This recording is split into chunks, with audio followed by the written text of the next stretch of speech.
के अभियुक्त अफजाल अंसारी पुत्र सुभानुल्लाह अंसारी निवासी ग्राम यूसुफपुर थाना मोहम्मदाबाद गाजीपुर।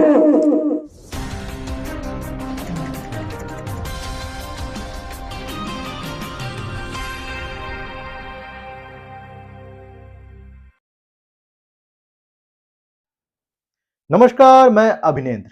राजनीति की दुनिया भी अजब है। अपने रुतबे को कायम करने के लिए ऐसे ऐसे रणनीति का प्रयोग किया जाता है कि इस फार्मूले पर पूरी किताब लिखी जा सकती है। खैर, ऐसी किताबें समाज के काम शायद नहीं आ सकती, लेकिन समाज इन किताबों को पढ़कर जागरूक तो बन ही सकता है। अब कांग्रेस अपनी इस रणनीति से क्या साबित करना चाहती है? कांग्रेस प्रवक्ता पवन खेड़ा ने केंद्रीय मंत्री स्मृति ईरानी की पुत्री पर गंभीर आरोप लगा दिए। केंद्रीय मंत्री श्रीमती स्मृति जुबिन ईरानी के परिवार पर भ्रष्टाचार के गंभीर आरोप लग रहे हैं। गोवा में उनकी बेटी द्वारा चलाए गए जा रहे एक रेस्टोरेंट पर बार है। वैसे तो क्योंकि स्मृति ईरानी जी जिस पार्टी से आती हैं उसकी राजनीतिक संस्कृति के हिसाब से तो शायद वो बार भी बड़ा संस्कारी बार होगा। उस पर टिप्पणी न करें तो अच्छा है। चलिए आगे चलते हैं। उस पर एक फर्जी लाइसेंस लेने का आरोप है।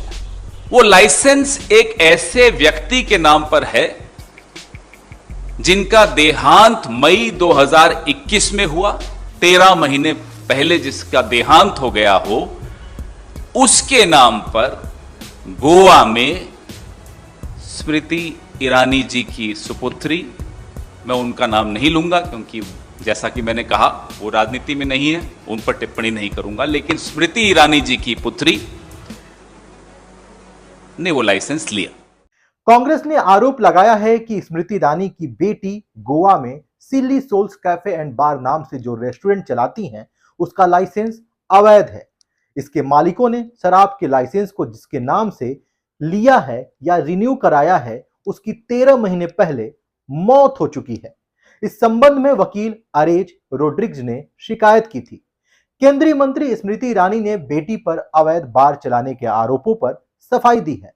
शनिवार को प्रेस कॉन्फ्रेंस कर उन्होंने कहा कि यह झूठ है और इसके लिए वो कांग्रेस से कोर्ट में जवाब मांगेंगी।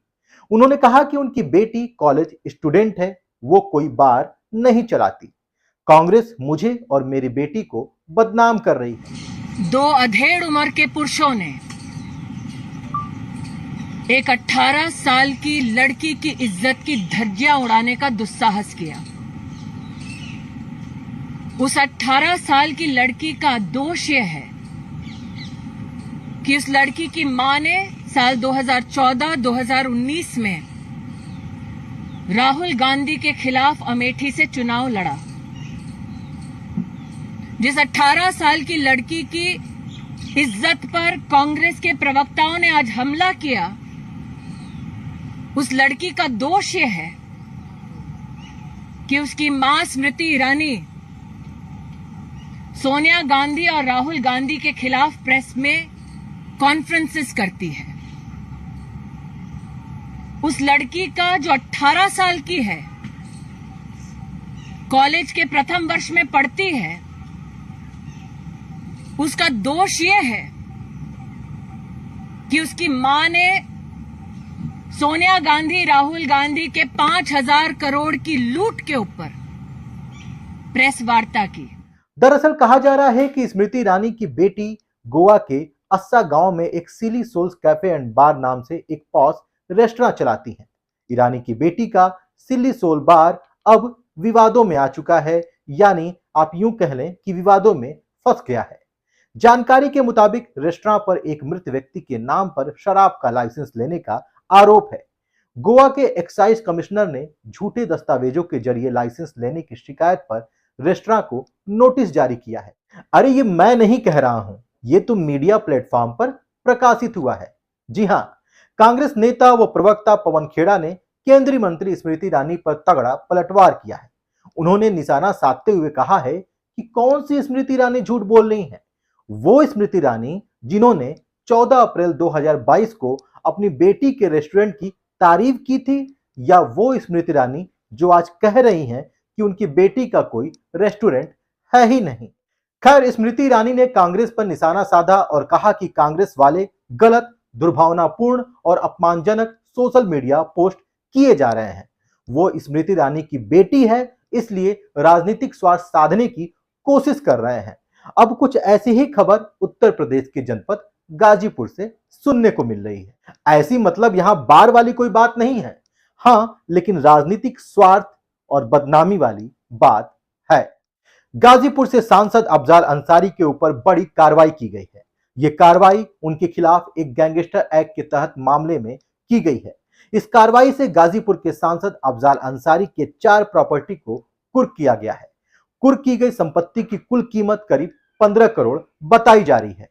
हमारे संवाददाता हसीन अंसारी ने बताया कि रविवार को गाजीपुर से बसपा सांसद अफजाल अंसारी पर जिले के डीएम ने 4 प्रॉपर्टी कुर्क करने के आदेश दे दिए, जिसके बाद सांसद की करीब 15 करोड़ की कीमत की 4 प्रॉपर्टी को कुर्क कर लिया गया।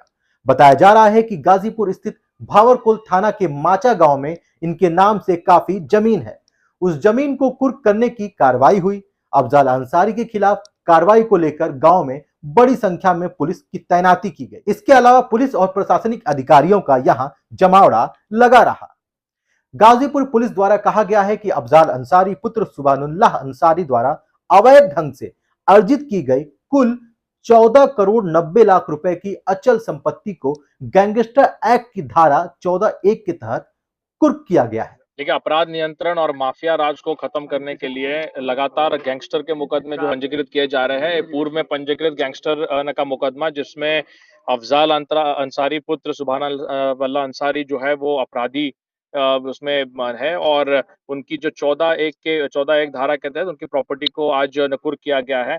कुल मिला के लगभग 15 करोड़ रुपए की प्रॉपर्टी को आज जो है वो सीज किया जाएगा। इसमें जिलाधिकारी महोदय द्वारा आदेश भी पारित किया जा चुका है। मौके पे हमारी पूरी टीम एसपी सिटी और सीओ सिटी और सीओ कासमाबाद, ये सभी लोग यहाँ पे मौजूद है, और इसी तरीके का अभियान और इसी तरीके की कार्रवाई जो है लगातार अपराधियों के खिलाफ चलती रहेगी। सर, उनको कुल कितनी प्रॉपर्टी जब्त की जा रही है? देखिए, आज 15 करोड़ रुपए की प्रॉपर्टी जो है वो जब्त न की जा रही है। 4 कुल प्रॉपर्टीज है इसमें। अब इस पर हमने अफजाल अंसारी का भी पक्ष जाना। उन्होंने कहा कि हमारा 40-50 साल की लंबी अवधि से साफ सुथरा राजनीतिक करियर है। हमारा सामाजिक व्यवस्था में दबे कुचले कमजोर लोगों के हितों के रक्षा के लिए खड़े होना और सामंतवादी ताकतों का विरोध करना, बार बार जनता के प्यार से बड़े बड़े सुरमाओं को धूल चटा देना, इसका जो पुरस्कार मुझे मिलना चाहिए वो उस तंत्र द्वारा जो पूरी तरह से भेदभाव की व्यवस्था पर चल रहा है, उससे जो मिलना चाहिए मुझे मिला है। जी हां, आगे अफजाल अंसारी ने कहा कि 2005 की एक घटना में मेरे ऊपर साजिशकर्ता का आरोप लगा था। जब आरोप लगा तब मैं संसद में था। उन्होंने कहा कि हम कानून पर विश्वास रखते हैं। इस मामले का कोर्ट में ट्रायल हुआ और हम दोषमुक्त कर दिए गए। लेकिन 2005 की एक घटना को बुनियाद बनाकर 2007 में एक मुकदमा हमारे विरुद्ध लिख दिया गया कि यूपी गैंगस्टर भी इनके विरुद्ध लगाया जाता है, क्योंकि इतनी बड़ी घटना में इनका हाथ था। उन्होंने कहा कि उसी समय गैंगस्टर कोर्ट से हमें जमानत मिल गई। हमने कोर्ट में कहा कि यह मुकदमा तो हमारे विरुद्ध कायम कर दिया गया, लेकिन इसमें कहीं यह नहीं बताया गया कि मैंने क्या अवैध कमाई की है और मेरी कौन सी अवैध संपत्ति है। उन्होंने कहा कि कोर्ट से मैंने कहा कि यह वो बयान हल्फी है जिन बयान हल्फियों को मैं हमेशा चुनाव आयोग के सामने जब भी नामांकन दाखिल करता हूं, यानी सन 1985 से अब तक यही बयान हल्फी देता हूं। इसमें तमाम अपनी वैध संपत्तियों का विवरण देता हूं, जो हमारे खाद्य हैं, जो हमारे आय का स्रोत है वो भी बताता हूं, इनकम टैक्स रिटर्न भी भरता हूं। मेरा छुपा हुआ तो कुछ भी नहीं है, अगर छुपा है तो वो लिस्ट दें। कोर्ट को यह बात समझ आई और कोर्ट ने हमें बेल दे दिया। उन्होंने कहा कि यह मैटर उसी वक्त यानी 2007 से पेंडिंग है और पेंडिंग मैटर में जिस केस को आधार बनाया गया था वो केस छूट गया। उन्होंने कहा कि मैंने कोर्ट से निवेदन किया कि जब बुनियाद ही नहीं बची तो इमारत कैसे खड़ी हो सकती है।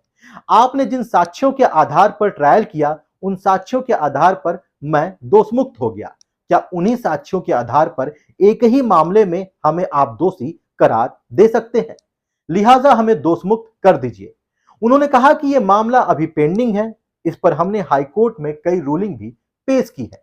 अफजाल अंसारी की इन बातों से एक बात समझ में आ रही है कि 2005 का एक बड़ा मामला था जिसमें वो दोषमुक्त हो गए, लेकिन 2007 में उसी मामले में दोबारा मुकदमा दायर हुआ और गैंगस्टर लगा। मतलब जब एक मामले में दोषमुक्त है तो उसी मामले में दोबारा कैसे मुकदमा हो सकता है, ये अफजाल अंसारी का कहना है।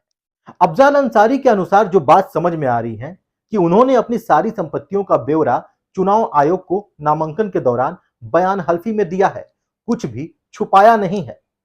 खैर, अफजाल अंसारी ने आगे कहा कि अब डीएम साहब ने एक आदेश किया है और उस आदेश के मामले में मीडिया से जो खबर मिल रही है कि मोहम्मदाबाद थाने की पुलिस ने मेरी कुछ ऐसी संपत्तियों का जिसका किसी को कुछ पता नहीं था, उसको कहा कि ये उनकी अवैध कमाई से अर्जित संपत्ति है, इसको कुर्क करिए, ये गैंगस्टर एक्ट में है, इसमें आपको धारा 14(1) के तहत अधिकार मिलता है। और डीएम साहब ने उन बातों पर विश्वास किया, धारा 14(1) के तहत हमारी संपत्तियों को कुर्क कर दिया। एक बार भी नहीं देखा कि अभी 2019 के चुनाव में उन सारे संपत्तियों का ब्यौरा नंबर सहित, रकबे सहित सारा सब कुछ अपने नाम, पत्नी के नाम, बेटियों के नाम, जो जमीन है, जो बैंक अकाउंट है, जो खेत है, सब कुछ, घर द्वार दुकान, सबका ब्यौरा दे दिया। उन्होंने कहा कि ये सारी चीजें सबके संज्ञान में है। 2007 में एफआईआर के समय भी पुलिस अवैध संपत्तियों का ब्यौरा नहीं दे पाई और 2009 में विवेचना के बाद चार्जशीट को कोर्ट में दे दिया, तब भी मेरे विरुद्ध एक भी अवैध संपत्ति का ब्यौरा नहीं दिया। उन्होंने कहा कि 2009 की चार्जशीट के बाद पुलिस का काम पूरा हो गया, अब इसकी कोई भी विवेचना किसी भी स्तर पर पेंडिंग नहीं है, अब कोर्ट में ट्रायल पेंडिंग है। उन्होंने कहा कि फिर से एक ऐसी रिपोर्ट भेजी जा रही है और उस रिपोर्ट पर भरोसा करके एक्शन लिया जा रहा है। उन्होंने कहा कि ये वही बात है कि भारतीय जनता पार्टी को हार की पीड़ा बार बार सता रही है कि लोकसभा चुनाव में देश में लहर था और हम गाजीपुर में हार जाते हैं, विधानसभा में पूरे प्रदेश में भाजपा की लहर थी और हमें गाजीपुर में एक सीट की बोहनी भी नहीं होती है। मैंने चुनाव से पहले कहा था कि भाजपा को बोहनी भी नहीं होगी, ये पीड़ा है। आने वाले दिनों में 2024 है, फिर चुनाव दिख रहा है। उन्होंने कहा कि चुनाव के समय तो आदेश है कि विज्ञापन दीजिए कि हमारे ऊपर आपराधिक मामले कितने हैं, संपत्ति कितनी है, हमने तो विज्ञापन भी निकलवाया। उन्होंने कहा कि ईडी ने भी जांच की, सारे पेपर तो हमने ही ईडी को दिए।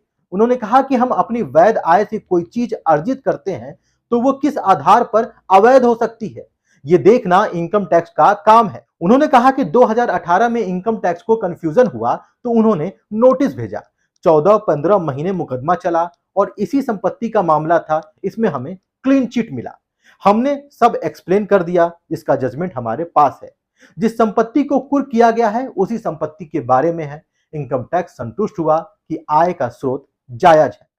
उन्होंने कहा कि यह प्रशासनिक एक्शन है और गुस्से में लिया गया है, उसकी क्या वजह है वो भी हम डिस्क्लोज कर देते हैं।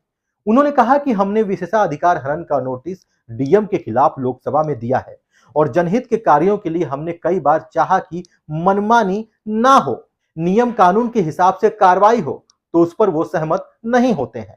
उन्होंने कहा कि प्रधानमंत्री ग्रामीण सड़क योजना के तहत 250 किलोमीटर सड़क का प्राविधान कराना, प्रस्ताव करवाना, बजट आवंटित करवाना, टेंडर हो जाना और 10 कामों का पूरा हो जाना, अभी कुछ काम बचे हैं उनका भी जल्द ही पूरा होना और उद्घाटन शुरू हो जाना, और कार्यदायी संस्थान से कहा जाता है कि सांसद से उद्घाटन मत करवाओ। एक नहीं 4-4 गाइडलाइन हमने दिखा दी कि ये सांसद का कार्य है और उद्घाटन वही करेंगे। उन्होंने कहा कि हमारे सांसद निधि के कार्य में बाधा खड़ी की जाती है। उन्होंने कहा कि इस मामले को लेकर हम अदालत में जाएंगे और जनता के अदालत में भी हम पास होंगे। मैं नियम कानून से चलने वाला आदमी हूं, जो लोग संविधान को मानते हैं, कानून को मानते हैं, न्याय प्राप्त के लिए वो कहां जाएंगे, वो कोर्ट में ही जाएंगे। 15 साल बाद हमें अपमानित करने का प्रयास किया जा रहा है, सारी जनता थू-थू कर रही है। अफजाल अंसारी को केवल गाजीपुर में ही नहीं, पूर्वांचल और पूरे उत्तर प्रदेश में लोग जानते हैं। उन्होंने कहा कि आप डराइए, हम डरने वाले नहीं और ना ही घबराने वाले हैं। बहरहाल प्रशासन की कार्रवाई और सांसद अफजाल अंसारी का पक्ष दोनों ही हमने आपको बताया। अब इस राजनीति में आगे और क्या क्या होगा ये भी देखने वाली बात होगी। अन्य महत्वपूर्ण खबरों के साथ आपके बीच फिर हाजिर होंगे, तब तक के लिए धन्यवाद।